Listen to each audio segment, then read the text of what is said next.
बिस्मिल्लाहिर्रहमानिर्रहीम। अस्सलाम वालेकुम। Welcome to easy learning channel. Chapter number 14 reproduction में आज का हमारा टॉपिक है the structure of seed. Seed क्या होता है?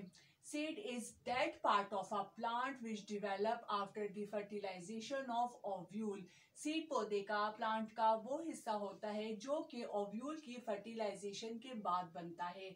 सीड जो है आपको मालूम है कि वो फ्रूट के अंदर इनक्लोज्ड होते हैं। और फ्रूट कैसे बनता है? जो प्लांट की ओवरी होती है वही फ्रूट में कन्वर्ट हो जाती है और ओव्यूल जो है फर्टिलाइजेशन के बाद जो है सीड में कन्वर्ट हो जाता है। यानी कि हम कह सकते हैं a fertilised ovule is called seed. एक फर्टिलाइज्ड ओव्यूल को ही हम सीड कहते हैं। अब हम सीड का जनरल स्ट्रक्चर देखें तो किसी भी सीड का general structure as it is होता है। Number 1, seed coat. सीड की भी, किसी भी सीड की जो आउटर मोस्ट कवरिंग होती है वो उसका सीड कोट कहलाती है। अब ये जो सीड कोट होता है उसकी दो लेयर्स होती है। आउटर लेयर को हम कहते हैं टेस्टा और इनर वन को हम कहते हैं टेगमिन। दूसरा हमारे पास आ जाता है हाइलम। आप देखिए, किसी भी सीड को आप ऑब्जर्व करें तो आपको सीड के जो टेस्टा के ऊपर जो है एक छोटा सा स्कार नजर आएगा। वो स्कार जो है हाइलम कहलाता है। हाइलम क्या होता है? Hilum is a scar on the seed coat through which the developing seed is attached to fruit. Testa के ऊपर एक स्कार मौजूद होता है जिसे हम हाइलम कहते हैं। हाइलम वो पॉइंट होता है जहां से कोई भी डेवलपिंग सीड जो है वो ओवरी के अंदर अटैच होता है। जब सीड डेवलप हो जाता है, ओवरी से सेपरेट हो जाता है, तो उसके ऊपर जो है वो स्कार सा रह जाता है जो कि उस पॉइंट को जाहिर करता है जहां से वो, जब वो ओव्यूल में था तो ओव्यूल की कंडीशन में वो ओवरी के अंदर अटैच था। थर्ड हमारे पास आ जाता है micropyle. Micropyle is a small pore present on the testa. आप किसी भी सीड के ऊपर देखें तो सीड के टेस्टा के ऊपर जो है छोटी सी ओपनिंग मौजूद होती है जिसे हम माइक्रोपाइल कहते हैं। माइक्रोपाइल वो जगह है जहां से सीड जो है वाटर एब्सॉर्ब करता है अपनी डेवलपमेंट के लिए। फोर्थ हमारे पास आ जाता है एम्ब्रियो। अब हम सीड के स्ट्रक्चर को खोल के देखें तो सीड के अंदर हमें एक छोटा सा एम्ब्रियो नजर आएगा। वही एम्ब्रियो बाद में डेवलप करके एक न्यू प्लांट बना देगा। अब एम्ब्रियो जो है वो कंसिस्ट करता है हाइपोकोटाइल पर, एपिकोटाइल पर और वन और मोर कॉर्डिलेटन्स पे। हाइपोकोटाइल वो पोर्शन है जो से बाद में प्लांट की रूट बनती है, रेडिकल अराइज होता है। और एपिकोटाइल वो पार्ट है एम्ब्रियो का जहां से प्लांट की प्लोम्यूल या शूट डेवलप होती है। और कॉर्डिलेटन्स क्या होते हैं? कॉर्डिलेटन जो है जनरली जो है ये फ्लैशी स्ट्रक्चर होते हैं और इनके अंदर जो है वो रिजर्व फूड मौजूद होती है सीड की डेवलपमेंट के लिए। अब बास सीड ऐसे होते हैं हमारे पास जिनमें सिर्फ एक ही कॉर्डिलेटन मौजूद होगा, उन्हें हम कहते हैं मोनोकॉर्डिलेटन्स।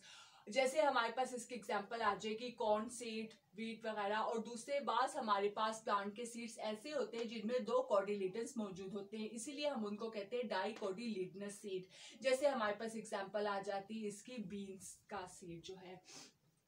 नेक्स्ट हमारे पास आ जाता है एंडोस्पर्म्स। अब बाज सीड्स में तो कॉर्डिलेटन्स मौजूद होते हैं जिनमें जो है फूड रिजर्व होती है डेवलपिंग सीड्स के लिए। लेकिन बाज सीड ऐसे होते हैं जिनमें जो है एक्स्ट्रा फूड स्टोरिंग टिश्यूज मौजूद होता है जिसे हम कहते हैं एंडोस्पर्म। एंडोस्पर्म में भी सीड की डेवलपमेंट के लिए फूड स्टोर होती है। एंडोस्पर्म को हम बहुत इजीली ऑब्जर्व कर सकते हैं कॉर्न सीड के अंदर।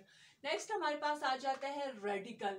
This is the embryonic root and first part of the seedling which emerge from the seed. मैंने आपको बताया कि जब हम सीड को ग्रो करते हैं तो एम्ब्रियो के हाइपोकोटाइल से जो है वो छोटी सी वो क्या कहते हैं रूट निकलती है, एम्ब्रियोनिक रूट निकलती है जिसे हम कहते हैं रेडिकल। दूसरे लफ्जों में हम कह सकते हैं कि रेडिकल सीड के सीडलिंग का फर्स्ट पार्ट है जो कि सीड से अराइज होता है। यानी सीड से पहले सबसे पहले कौन सा स्ट्रक्चर बनता है? रेडिकल बनता है। नेक्स्ट हमारे पास आ जाता है plumule. This is the embryonic shoot. जब हम सीड को ग्रो करते हैं तो इसके एपिकोटाइल वाले रीजन से जो है छोटी सी शूट अराइज होती है जिसे हम प्लोम्यूल कहते हैं। अब प्लोम्यूल सबसे पहले एक बर्ड की शक्ल में अराइज होगा जो कि बाद में डिवेलप होकर प्लांट की शूट बना देती है। तो ये हमारे पास एक जनरल स्ट्रक्चर था सीड का।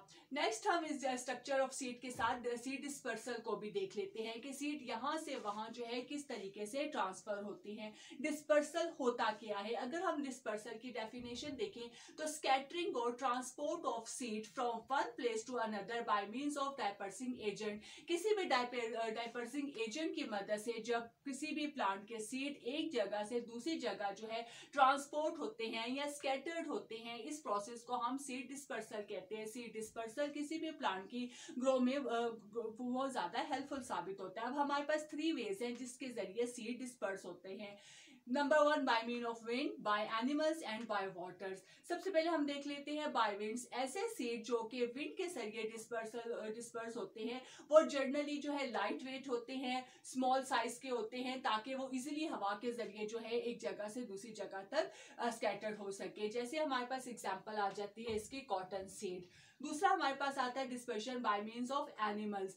ऐसे सीड जो कि एनिमल्स के जरिए डिस्पर्स होते हैं उनके ऊपर जनरली स्पाइंस या हुक्स मौजूद होती है, जिससे वो एनिमल्स की फर के ऊपर इजीली स्टक ऑफ हो जाते हो। जब एनिमल्स यहाँ से वहां ट्रेवल करते हैं तो वो सीड जो है थ्रू हो जाते हैं और वहां पे ग्रो कर जाते हैं। जैसे हमारे पास इसके एग्जाम्पल आ जाएगी मैपल सीड, गुआ सीड, डेट्स वगैरह। नेक्स्ट हमारे पास आ जाता है dispersion bye means of water. बास हमारे पास ऐसे सीड्स होते हैं जो कि वाटर के जरिए यहाँ से वहां डिस्पर्स होते हैं।